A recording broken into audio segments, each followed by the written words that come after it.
ನಮಸ್ಕಾರ. ಪ್ರಕಟಣೆಯ ಪುಸ್ತಕ ಇದೊಂದು ನಿಗೂಢತೆಗಳ ಆಗರ. ಇದ್ರೊಳಗೆ ಹಲವಾರು ರಹಸ್ಯಗಳಿವೆ.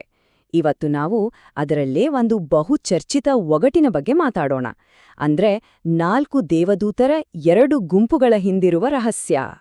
ಸರಿ, ನಾವು ಹೇಗೆ ಮುಂದುವರಿಯೋಣ ಅಂದ್ರೆ ಮೊದಲು ಈ ಒಗಟು ಅಂದ್ರೆ ಏನು ಅಂತ ನೋಡೋಣ. ಆಮೇಲೆ ಇದಕ್ಕೆ ಸಂಬಂಧಿಸಿದ 2 ಬೇರೆ ಬೇರೆ ವಾದಗಳನ್ನ ಪರಿಶೀಲಿಸೋಣ. ಆ ವಾದಗಳ ಸಾಕ್ಷಿಗಳನ್ನ ಹೋಲಿಕೆ ಮಾಡಿ ಕೊನೆಗೆ ಈ ವ್ಯತ್ಯಾಸವನ್ನ ಅರ್ಥ ಮಾಡ್ಕೊಳ್ಳೋದು ಯಾಕೆ ಅಷ್ಟೊಂದು ಮುಖ್ಯ ಅಂತ ತಿಳ್ಕೊಳ್ಳೋಣ. ಸರಿ, ಬನ್ನಿ ಶುರು ಮಾಡೋಣ. ಪ್ರಕಟಣೆಯ ಪುಸ್ತಕದಲ್ಲಿ 4 ದೇವದೂತರ 2 ಬೇರೆ ಬೇರೆ ಗುಂಪುಗಳ ಉಲ್ಲೇಖವಿದೆ. ಇದು ಎಷ್ಟೋ ವರ್ಷಗಳಿಂದ ವಿದ್ವಾಂಸರ ತಲೆ ಕೆಡಿಸಿರೋ ಒಂದು ಪ್ರಶ್ನೆ. ಇಲ್ಲಿರೋ ಅಸಲಿ ಪ್ರಶ್ನೆ ಏನ್ ಗೊತ್ತಾ? ಪ್ರಕಟಣೆಯ 7ನೇ ಅಧ್ಯಾಯದಲ್ಲಿ ಬರೋ 4 ದೇವದೂತರು ಮತ್ತು 9ನೇ ಅಧ್ಯಾಯದಲ್ಲಿ ಬರೋ 4 ದೇವದೂತರು ಇವೆರಡು ಒಂದೇ ಗುಂಪಾ ಅಥವಾ ಬೇರೆ ಬೇರೆ ಉದ್ದೇಶಗಳನ್ನ ಹೊಂದಿರೋ ಪ್ರತ್ಯೇಕ ಗುಂಪುಗಳ? ಈ 2 ವಾದಗಳನ್ನ ನೋಡಕ್ಕೆ ಮುಂಚೆ ಒಂದು ವಿಷಯ ಸ್ಪಷ್ಟವಾಗಿರಬೇಕು. ಈ 2 ವ್ಯಾಖ್ಯಾನಗಳು ಒಪ್ಪುಕೊಳ್ಳೋ ಒಂದು ಅಂಶವಿದೆ. ಅದೇನಂದ್ರೆ ಈ ದೇವದೂತರು ಹಿಡಿದಿರೋ ವಾಯುಗಳನ್ನ ಬಿಟ್ಟಾಗ ಜಗತ್ತಿಗೆ ಭಯಂಕರ ಹಾನಿಯಾಗುತ್ತೆ ಅನ್ನೋದು. ಸರಿ, ಹಾಗಾದ್ರೆ ಮೊದಲನೇ ದೃಷ್ಟಿಕೋನಕ್ಕೆ ಬರೋಣ. ಈ ವಾದದ ಪ್ರಕಾರ ಈ 2 ಗುಂಪುಗಳು ವಾಸ್ತವವಾಗಿ ಒಂದೇ. ಈ ವಾದದ ಪ್ರಕಾರ ಪ್ರಕಟಣೆ 7 ಮತ್ತು 9ರಲ್ಲಿರೋ ದೇವದೂತರು ಒಬ್ರೇ. ಅವರ ಮುಖ್ಯ ಕೆಲಸ ಮೃಗದ ಸಾಮ್ರಾಜ್ಯ ಹುಟ್ಕೊಳ್ಳೋಕೆ ದಾರಿ ಮಾಡಿಕೊಡೋದು. ಇಲ್ಲಿ ಅವರು ಹಾನಿ ಮಾಡೋ ಭೂಮಿ ಮತ್ತು ಸಮುದ್ರ ಅಂದ್ರೆ ನಿಜವಾದ ಭೂಮಿ ಸಮುದ್ರ ಅಲ್ಲ, ಬದಲಿಗೆ ಸಾಂಕೇತಿಕವಾಗಿ ರಾಷ್ಟ್ರಗಳು ಮತ್ತು ಜನಸಮೂಹಗಳು ಅಂತ ಈ ವಾದ ಹೇಳುತ್ತೆ. ಈ ವಾದವನ್ನ ಬೆಂಬಲಿಸೋರು ದಾನಿಯೇಲನ ಪುಸ್ತಕಕ್ಕೂ ಇದಕ್ಕೂ ಇರೋ ನೇರ ಸಂಬಂಧವನ್ನ ತೋರಿಸ್ತಾರೆ. ಹೇಗೆ ದಾನಿಯೇಲನ ದರ್ಶನದಲ್ಲಿ ವಾಯುಗಳಿಂದ ಮೃಗಗಳು ಹುಟ್ಟು ಬಂದವೋ, ಇಲ್ಲೂ ಕೂಡ ಈ ದೇವದೂತರು ಅದೇ ಕೆಲಸವನ್ನ ಮಾಡ್ತಾರೆ. ಹಾಗಾಗಿ ಇದು ಒಂದೇ ಘಟನೆ ಅಂತ ಅವರು ವಾದಿಸ್ತಾರೆ. ಸರಿ, ಇದಾಯ್ತು ಮೊದಲನೇ ವಾದ. ಈಗ ಇದಕ್ಕೆ ಪೂರ್ತಿ ವಿರುದ್ಧವಾಗಿರೋ 2ನೇ ವಾದವನ್ನ ನೋಡೋಣ. ಈ ವಾದದ ಪ್ರಕಾರ ಈ ದೇವದೂತರು ಬೇರೆ ಬೇರೆ.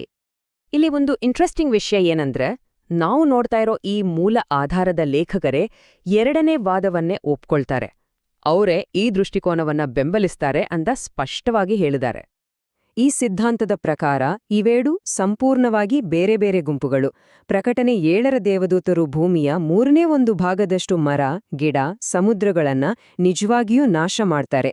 ಅದಾದ್ಮೇಲೆ ಪ್ರಕಟಣೆ 9ರ ದೇವದೂತರು ಬಿಡುಗಡೆಯಾಗಿ ಮನುಷ್ಯರಲ್ಲಿ 1/3 ಭಾಗದಷ್ಟು ಜನರನ್ನ ಕೊಂದು ಮೃಗವನ್ನ ಹೊರತರ್ತಾರೆ. ಅಂದ್ರೆ ಒಂದು ಪರಿಸರದ ನಾಶ, ಇನ್ನೊಂದು ಮಾನವ ಕುಲದ ಮೇಲಿನ ದಾಳಿ, 2 ಬೇರೆ ಬೇರೆ. ಈ 2ನೇ ವಾದವನ್ನ ಅರ್ಥ ಮಾಡ್ಕೋಬೇಕು ಅಂದ್ರೆ ಮುದ್ರೆ ಹಾಕೋದು ಅಂದ್ರೆ ಏನು ಅಂತ ತಿಳ್ಕೋಬೇಕು. ಇದು ತುಂಬಾ ಮುಖ್ಯವಾದ ಒಂದು ಪರಿಕಲ್ಪನೆ. ಪ್ರಕಟಣೆಯ ಪ್ರಕಾರ ವಿನಾಶ ಶುರುವಾಗೋಕ್ಕೆ ಮುಂಚೆ ದೇವರ 1,44,000 ಸೇವಕರಿಗೆ ಅವರನ್ನ ರಕ್ಷಿಸೋದಕ್ಕಾಗಿ ಒಂದು ದೈವಿಕ ಮುದ್ರೆಯನ್ನ ಹಾಕ್ಲಾಗುತ್ತೆ. ಪಠ್ಯದಲ್ಲಿ ಏನಿದೆ ಅಂದ್ರೆ, ಒಬ್ಬ ದೇವದೂತ ನಾವು ನಮ್ಮ ದೇವರ ಸೇವಕರ ಹಣೆಗಳ ಮೇಲೆ ಮುದ್ರೆ ಹಾಕುವವರೆಗೂ ಭೂಮಿಗಾಗಲಿ ಸಮುದ್ರಕ್ಕಾಗಲಿ ಅಥವಾ ಮರಗಳಿಗಾಗಲಿ ಹಾನಿ ಮಾಡಬೇಡಿ ಅಂತ ಆಜ್ಞಾಪಿಸ್ತಾನೆ. ಅಂದ್ರೆ ಭೂಮಿಗೆ ಹಾನಿಯಾಗೋಕೆ ಶುರು ಆಗೋಕ್ಕೂ ಮುಂಚೆ ದೇವರ ಸೇವಕರಿಗೆ ಈ ರಕ್ಷಣಾತ್ಮಕ ಮುದ್ರೆ ಹಾಕುವ ಕೆಲ್ಸ ಮುಗಿದಿರ್ಬೇಕು. ಇದು ತುಂಬಾ ಮುಖ್ಯವಾದ ಪಾಯಿಂಟ್. ಸರಿ, ಈಗ ಈ 2 ವಾದಗಳನ್ನ ನೇರವಾಗಿ ಮುಖಾಮುಖಿ ಇಟ್ಟು ನೋಡೋಣ. ಯಾವುದು ಹೆಚ್ಚು ಬಲವಾಗಿದೆ ಅಂತ ಗೊತ್ತಾಗುತ್ತೆ. ನೋಡಿ, ಇದೇ ಇವೆರಡರ ನಡುವೆ ಇರೋ ಮುಖ್ಯ ವ್ಯತ್ಯಾಸ. ಮೊದಲನೇ ವಾದ ಎಲ್ಲವನ್ನೂ ಸಾಂಕೇತಿಕವಾಗಿ ಒಂದೇ ಘಟನೆಯಾಗಿ ನೋಡುತ್ತೆ. ಆದ್ರೆ 2ನೇ ವಾದ ಮೊದಲು ನಿಜವಾದ ಭೌತಿಕ ವಿನಾಶ, ಆಮೇಲೆ ಮನುಷ್ಯರ ಮೇಲಿನ ತೀರ್ಪು ಅಂತ ಹಂತ ಹಂತವಾಗಿ ವಿವರಿಸುತ್ತೆ. ಈ ಸಮಯದ ವ್ಯತ್ಯಾಸವೇ ಈ ಪ್ರವಾದನೆಯನ್ನ ಅರ್ಥ ಮಾಡ್ಕೊಳ್ಳೋದ್ರಲ್ಲಿ ನಿರ್ಣಾಯಕವಾಗುತ್ತೆ. ಸರಿ, ಇವೆರಡರಲ್ಲಿ ಯಾವುದು ಸರಿ ಅನ್ನೋದು ಯಾಕೆ ಅಷ್ಟೊಂದು ಮುಖ್ಯ? ಇದರಿಂದ ಏನಾಗುತ್ತೆ? ಯಾಕಂದ್ರೆ ಇದು ನಾವು ಕಡೆಯ ಕಾಲದ ಘಟನೆಗಳನ್ನ ನೋಡೋ ಇಡೀ ದೃಷ್ಟಿಕೋನವನ್ನೇ ಬದಲಾಯಿಸುತ್ತೆ. ಯಾಕಂದ್ರೆ ಇದು ಕೇವಲ ಸಣ್ಣ ವಿವರ ಅಲ್ಲ.